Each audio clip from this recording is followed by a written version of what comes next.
I was making an 80s mecha show, you know what I would love for it to have? I'd have a giant intergalactic space battle between aliens and Earth. Make it like the classic 80s arcade shoot 'em up R-type for good measure. I would assemble the 4 most hard-boiled warriors on the planet and form the ultimate team. One of the members has to be a kung fu expert to the highest degree. His kung fu skills have to be that high that he can defeat lions with his bare hands. Yes, lions. I mean, if you can't beat a lion with your bare fist, then how can you hope to save the universe? I'd have an angry general that is always pissed off barking orders at our 4 elite warriors. I'd have a mad scientist create super weapons for our team. Those of course would be vehicle weapons, 1 each for our team members. But wait, this needs more, it is the 80s after all. I know, I'd have them transform into Ice Age beasts. Yeah, that's it, that sounds awesome. Still not quite enough though. How about we give them another transformation? Yes, they can have 2. Have them change into Autobot looking giant robots that carry giant guns. Yes, but wait, I've got it. Why don't we have them all combine into one giant supersized robot that can fist punch battle cruisers? You don't need to imagine anymore, because people, this show already exists and they call it Dancouga. Dancouga Super Beast Machine God is a 1985 super robot anime.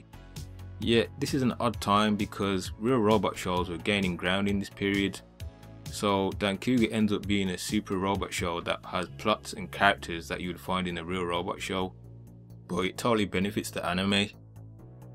Emperor Muji Zarbados and his evil empire have decided that their next target will be Earth.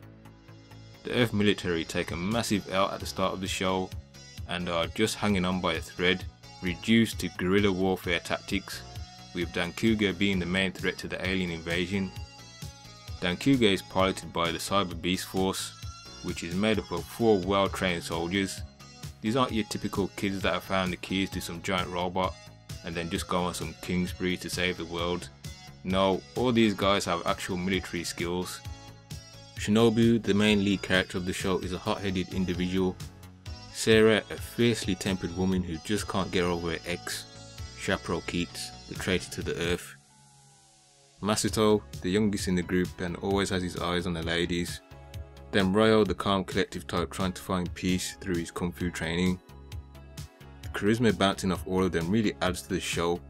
The Cyber Beast Force team has fire, heart and sadness all rolled into one interesting group. Along the way you will meet many other interesting characters, but the standout outside of our own team is probably Chaparral Keats, Sarah's ex-boyfriend. Chaparral literally dips out on the Earth military in the first episode, leaving his so-called sweetheart Sarah behind. It seems he always had plans to rule the world one day, and now this chance has presented itself and he's just going to roll with it. Chaparral is a well-calculated man, his plans are devious and precise, his heart is cold, and he cares little about anything other than his lofty goals of becoming the god of the universe. He really becomes one of the main threats that the CBF and Earth face. I thought he made a great villain.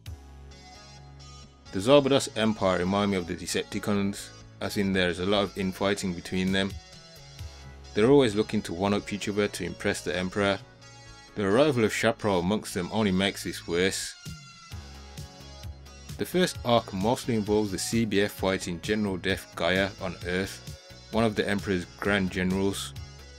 While the show does have arcs, it also feels like a weekly contained episode series, which is something you notice a lot about 80s and 90s anime and cartoons. After all, it's aimed at kids, so coming home from school at the time, sometimes you might have missed an episode, but you can jump right back in anyway. One of my favourite early episodes is the one with the drill sergeant in what I like to call the graduation episode. The Space Academy, which was destroyed ages ago, is targeted again. Of course it's a trap, set up by Chaparral to lure the Cyber Beast Force team out. Yet this whole time the war has been going on, the drill sergeant is still inside the mashed up Space Academy, cleaning up the place to boot, talking about how he can't wait to see his old students again. That being our Cyber Beast Force team members, who somehow just know Dean, that being the drill sergeant's name, is still in there, so they need to save him. I just thought to myself, damn, that guy's been there by himself the whole time, that's crazy. When they actually get there, it gives them an earful of how they are still slackers and whatnot, and then gives them a graduate seminary while they are literally being attacked. It's crazy, but there is meaning to it. If there was ever an episode that summed up what Dancouga was about, it was this one. The actual title of the episode is Trapped Memories, and it pretty much shows in one episode what makes Dancouga such an entertaining series to watch. The action, the funny moments, the burning instincts, and heartwarming message behind the episode. Yeah, it was here I knew I was really going to like this series. Another one of my favourite episodes is basically Fist of the North Star but with giant robots. I mean, you couldn't make this stuff up. The giant smile on my face during this episode just sold me on why Dancouga is one of my favourite shows. I mean, it's almost like the creators of these shows were neural mind linked to me. The drift, as they call it in Pacific Rim. If you could pull a cool idea out of my head that I would love to see in the show, it's here. And I bet it will be the same for most of you. You know you're really enjoying the show when you think to yourself, the episode is over already. I was enjoying that, I want more. That's because every minute flew by. Dancouga ended its run at 38 episodes, but there was more to come in the following years. 1986 Requiem for Victims is the OVA that ends the original series. I would say this has about 60 minutes of flashbacks from the TV show, and then 30 minutes of new footage to end the series. It's basically just the last boss fight and nothing else. Even with its 60-minute recap, I'd say you're better off watching the whole show before you watch this, and then just skip to the new parts.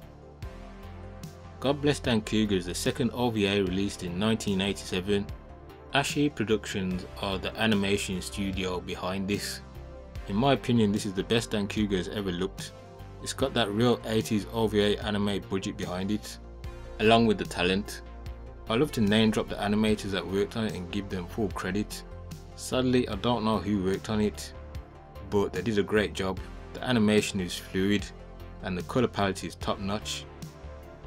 The story is set a few years after the end of the original series, as the Cyber Beast Force are training new recruits. After going to fight a monster that looks like a previous Zorbados creature, the team is set up to fail and then get thrown in jail after. Thus they have to break out and find out what is actually going on. I think outside of the original show, this is the best out of all the other Dancouga anime shows. I find it a fitting end to the story of the Cyber Beast Force and their long saga, and if there was nothing else after this, I would be okay with that.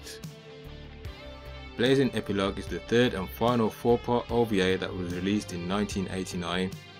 It seems that the Cyber Beast Force have gone their separate ways, but another alien invasion is on the cards, so the old gang get called back together one more time. Shinobu is really showing off his Top Gun Maverick persona here. He really did miss flying the eagle. I think you could view this anime without watching any of the previous Dancouga shows. So if you want to get a taste of Dancouga, it wouldn't be a bad place to start. But if you have watched the OG show, then you'll get a nice little bonus. The last and final animation, Dancouga Nova, released in 2007, is pretty much a reboot, or you could call it Dancouga The Next Generation. It has a completely new cast of characters and story for the most part. The magic from the original show just isn't here, which makes this an easy skip. If you want to see Super Beast Machine God Dancouga at its best, then the 80s show and OVAs are what I recommend. I mean, where else am I going to find a man going down in a ship firing a rocket launcher, then pull out a machine gun just to finish the job on a bunch of enemy aircrafts? Talk about hard boiled, that's exactly what Dancouga is. With it being an 80s anime, you can bet that the soundtrack is amazing too, right across the board. Don't be surprised if you find yourself singing Harmony Love after a while you're watching the show. The tunes are that catchy. I may not have watched Dancouga as a child, but watching it now is like Professor Xavier unlocked a part of my brain that always had that memory. The big kid in you will certainly come out and you will love this show. As always, thanks for watching and catch you next time.